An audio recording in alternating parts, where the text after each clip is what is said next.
Сіздердің жастарыңыз үй алатын бағдарламаға сәйкес келмейді. Пенсионерларыңыз жоқ, қалада тіркелмеген сіздер. Қысқасы біздің талаптарға сәйкес келмейді. Тек қана өздеріңіз ақша жинап үй алуларыңыз қажет. Сонда ауылдағы 5 бөлмелі үй сатып, қаладан 1 бөлмелі үй аламаймыз сонда? Қала орталығында қазір 1 бөлмелі пәтердің өзі 30 миллионнан жоғары. 30 миллион? Сонда бізге 25 миллион жетпей тұр екен ғой? Жоқ, ауылдағы үйді, таңғарады үйді 7 миллионға сатқан ми жетіспей тұр саған. Бірінші біліп алмайсың ба үйдің қанша екенін? Қалай 30 миллион? Бастарыңыз істемей қандай баға ол? Қалаға келем, анауыңа 2 миллион берем, біреуіне машина берем, енді саны 30 миллион береді екен да? Қандай шыққан ба ғой? Бастығын шағыр. Айналайын, әр қазақ болмас, 30 миллионның 1 бөлмелі пәтер алса, 3 бөлмелі қайтып аласың. Ойымда ма? Осындай ауру бар. Иә, қазір дәрісін беріп, оятып алам, ойымда ма?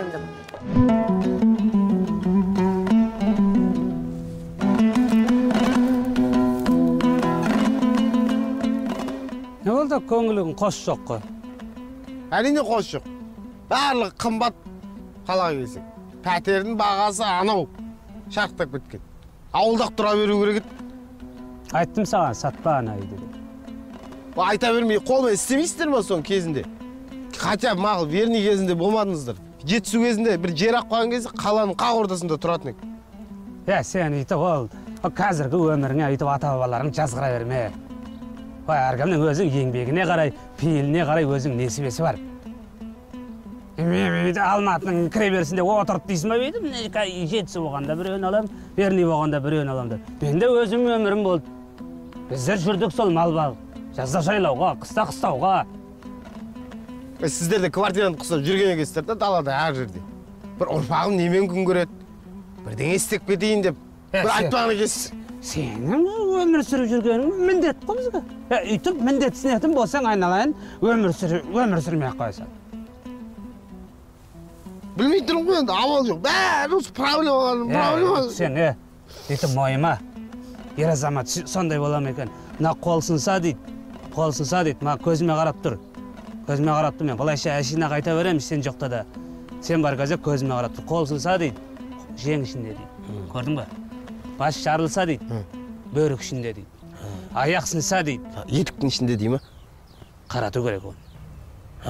Ертең ақсақ қоқ баласын, ойың мұнау өз, ақсаңдап жүрсең өзі бір түрлі шал болайын деп тұрсың. Ақыл айтпайсыз. Айла алтау дейді. Қара, айла алтау, ақыл жетеу дейді. Сана 8 ба? Соны точно білмей тұрмын. 8 бет.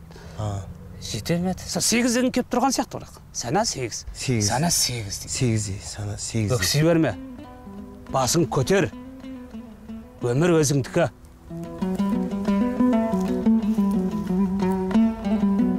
Ата. Ойбай, не деді атаң тағы да? Далда да, қалада да қалмайтын болды ғой атаң? Ой, атам, ақыл алтау. Бірдеңе жетеу деді, 8. Ойшын біреуін бақ шарлады деді ма? Авайлап жүрдіңіз сен деді. Тыншырыз, саған шығайды тыншырыз ма? Біреуін бақ шарлады деді. Ассалаумалейкум, көке. Уалейкум салам. Қайсыздар? Үй іздеп жүрсіздер ау дейм, естіп қалдым банкте. Үй алайын деп жүрсіздер ма? Банкте естіп қалдым ғой. Сенбеңіздер, ешкімге сенбеңіздер. Бәсе? Ой, алдайды. 30 миллион дейді, кішкентай бір бөлмелі үйді. 30 миллионға дәу үй сап аламын ғой. Қай ауылдан келдіңіздер? Көкөзек деген ауылдан келдім. Ой, Көкөзек мен ауылым ғой? Көкөзек. Өзім көкем болып шықтым. Әкең атығым. Ой, танымайсыз, біз бұрында кішкентай кезімде көшіп кеткенбіз қалаға. Сол бізде сол көшіп келдік, үй таба алмай. Ой, жеңше алданып қалмаңыздар. Қалада алаяқ деген көп. Мен өзім көшіп келгенде алданып қалғам ғой. Өзім әперемін, сіздерге үйді бар ғой. Айналай, Құдайдың өзі айдап кепті ғой сені бізге. Сол ғой, мен сіздерге үй әпер үшін туылғам ғой, мен өзі сонда. Рахмет дедім, айналайын. Енді сол қымбат болып тұр, қай жерлерден... Ой, уайымдамаңыз, көке. Өзім әперем. Жүріңіздер, бір шайшик ауылдан, бәріміз бір ауылдан екенбіз. Как раз осы жерде шай ішетін жер бар. Жүріңіздер, жеңше. Жүріңіз, көке.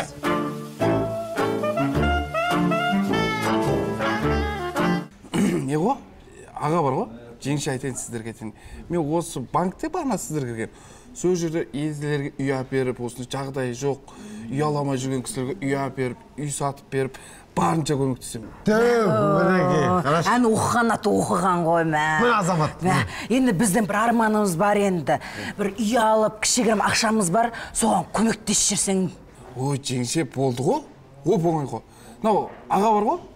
Қаланың қақ ортасында қазір Қараспан деген компания үй салып жатыр. Үйлері күшті. 2 айдан кейін бітеді.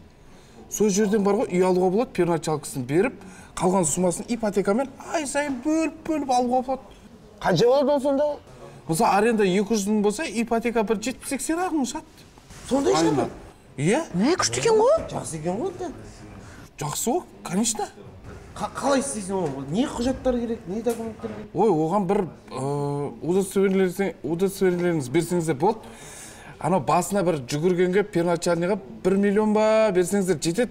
Ана очередь жылжыту деген бар. Одан кейін банк қызметкерлерімен сөйлесу, оларға да беру. Сосын компаниямен келісу бар. Оның бәрін өзім жүгіремін, тым уайымдамаңыздар оны. Мен тұрғанда. Өзім сөйлеспей-ақ, мен өзім төлеймін ғой саған. Сен сол пәтерді алып берші, қалайды? Бұл жақсылығыңды өле-өлгенше ұмытпаймын, інім. Болды ғой, сол жерде тұрсыздар ғойшы. 2 айдан кейін сіздердің үйлеріңіз бар. Безек аға, асықпайық қазір барып сол үйді көрейік. Сол жерде ақылдаса жатармыз. Ұнаса сіздерге бірінші көрсеңіздерші, ұнамай жатып. Көруге бола ма? Барып көрсетейік қазір. Үшінде бір жеңше бір тамақтанып алайық. Шайдан қазір не қылып жіберді аналар әкесіне тамақ. Әй, келдір, қыздар. Не дейді? Официант. Официант. Ал көке, осы жер ғой, 3-ші этаж, 3 бөлмелі пәтер. Арғы жағы жолға қарап тұрған. Машиналар өтіп жатқан жақта балконда сіреп тұрмайсыз ба? Кәдімгі осы үй ма? Осы үй ғой. Ай, жарайсың балам. Қанша айда кіреміз? 2 айда құдай қаласа. 2 айда кіреміз. Қатты қуанып тұрмын жаным. Жаным ұрпағың 1000 жасасын, келін бала 2-8 тапсын. Рахмет, нағыз ауылдың баласы. Иә. Құдай бере салды дейін осы. Иә. Үйсіз күйсіз жүрген қазақ көмектесіп жүр өзі. Ризамын, молодец. Туасың көке. Қанша этаж? 3-ші этаж? 3-ші этаж, 3 бөлмелі 3-ші этажда дастарханды жайнатып қойып кәдімгі. 2 жерден бауырсақ шашып қойып, вареньені шашып жіберіп кәдімгі аппақ халықпен кофе ұстап, Алла тауға қарап тұрсам. Бола ма? Болады ғой. Иә, жетістірсің е. Ақылатсаға шапан болады ғой, етегіне шалдып, 3-ші этаждан құлап жүрмей құрсын. Құласам өзім үйімде құлайын да. Анандай істе ғой, мұна умный дом дегендер бар ма қазір? Көке, сіздің үйіңіз ғой, өзіңіз білесіз ғой не істесеңіз. Бола ма? Болады ғой. Андай істейміз, умный дом істейміз, үйге кіргенде. Дегенде свет жанады, дегенде өшеді ғой.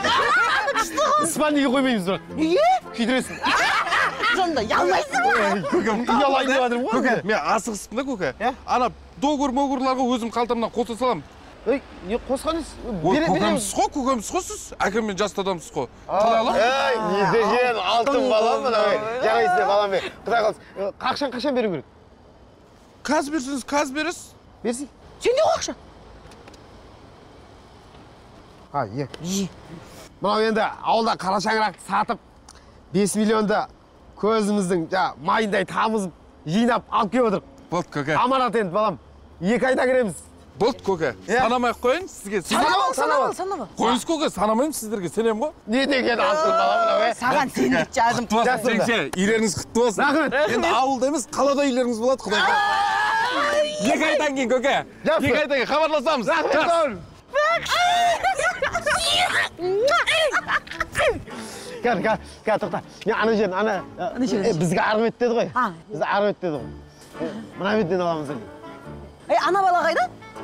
Заттар қарап тұрды жаңа. Сағыныш!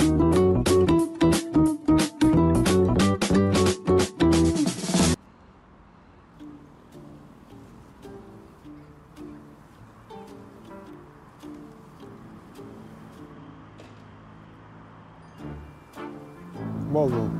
Не отырсыз? Жол болсын? Жұмыс істемейсіңдер ма? Айналайындар ау, сендер биыл өтпейсіңдер? 2 айда кіруім керек на. 2 айда бітірмесіңдер, сендердің үйлеріңе барып қонам мен. Мынауың кім? Мынауың кім деген несі айналайын? Айналайын, тезірек бітірдіңдер, ақшаны бердім ба? Аманат ет. Қалайсың? Не отыр, тыныштық па? Мыналар тамақ ішіп отыр. Қашан көрсең бір қыбыр жыбырлетіп атқандарын ешкім көрмедім. Әбет ішіп отыр көріп. Әбет ше берсін, бірақ тірліктерін қатырдың да, краннан басқа ешкім қозғалып атқан жоқ. 2 айда кіруім керек мына пәтерге. Ақшасын төледік. Жоқ, кімге төлеміз ақшасын? Қараспан деген фирма емес па? Жоқ. Соған бер. Қараспан емес бұл. Не Қараспан? Қараспан ол бітіре алмай банкрот болып сотталып жатыр. Басқа фирма бұл. Көкаспан. Көкаспан, Қараспан. На, миды ашып тұрсың сен. Қараспан деген фирма мына бір бала келді да 5 миллионды беріп, кәдімгі үш комнатадан, үшінші этаждан аламыз деп. Көке, шатасып тұрған шығарсыз, бұл басқа үй. Адрестен ба шатасып тұрсыз ғой, бұл Көкаспан деген фирма. Işte миды аштыңдар, сендер мен сізбей тұрсыңдар ғой. Бастық керек болып тұр ғой. Бастықтарыңа отчет бересіңдер ғой, біз тыңдамайсыңдар ғой сендер. Атың кім? Ер жігіт. Бригадирсің ғой. Бригадиріңмен қос жұмыстан шығарам. Қазір қарасай бұны. Көкаспан, Қараспан деп мен миымды ашып тұр ғой. Қазір. Алдан қаған сияқты ғой, Көке, келіңіз, нан ауыстырыңыз. Қазір. Абонент байланыс аясынан тыс жерде. Інім, қандай аспан деді? Көкаспан. Қараспан қайда? Жоқ ол, білмеймін, мен қайдан білем. Көкаспан новый фирма бұл. Алдам қағас қой, көке. Жоқ, інім. Жасы айып өттендер, жіктер. Жақсы мағыл. Алдам қағам ау? Алдам қағам. Жаман алдапты кім болса да.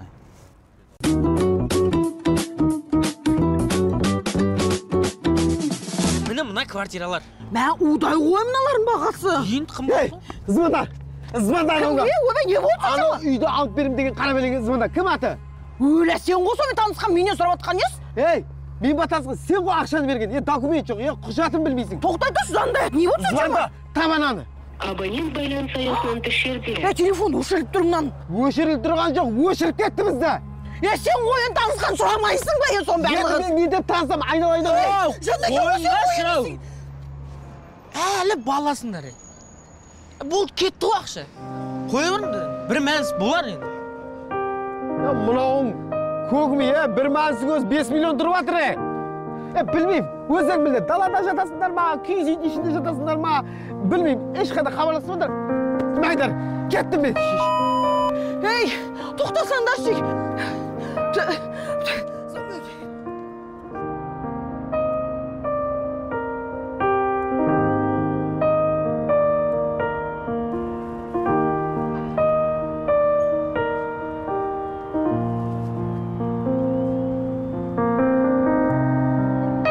Папа, қарным ашты. Алматыға алғаш келген сәт ешқашан ұмытылмастай естеліктер сыйлады. Қалаға келдік деген аты болмаса, далада келгенде күй кештік. Маңдайға жазылған осы болды ма, или өзіміз жазып алдық па, білмедім.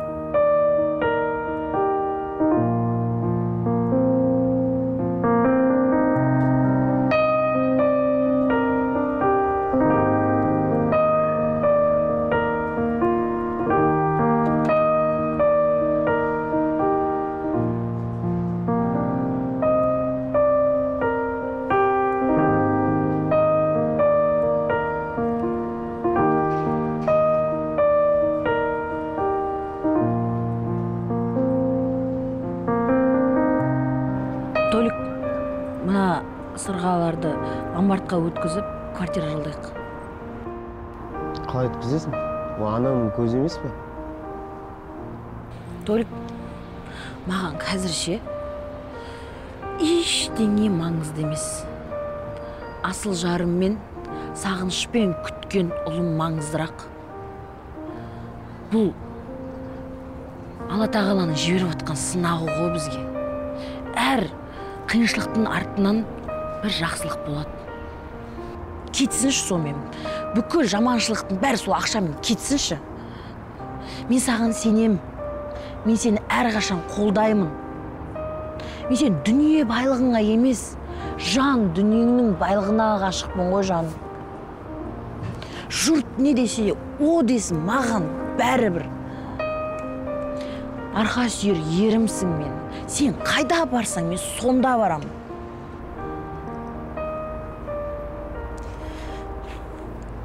Бұрында деген екеумізде тым болған жоқ қой.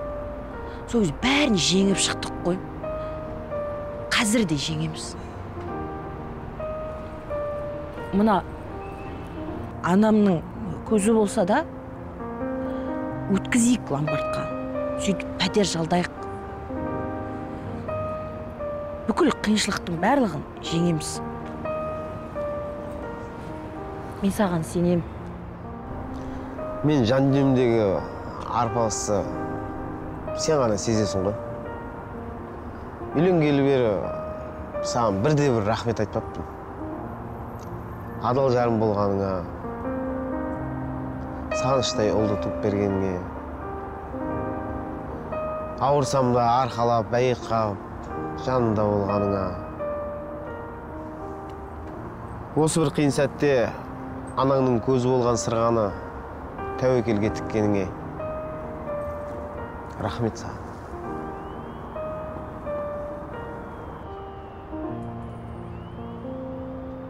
Ой, мыналарың кино болып жатыр ғой.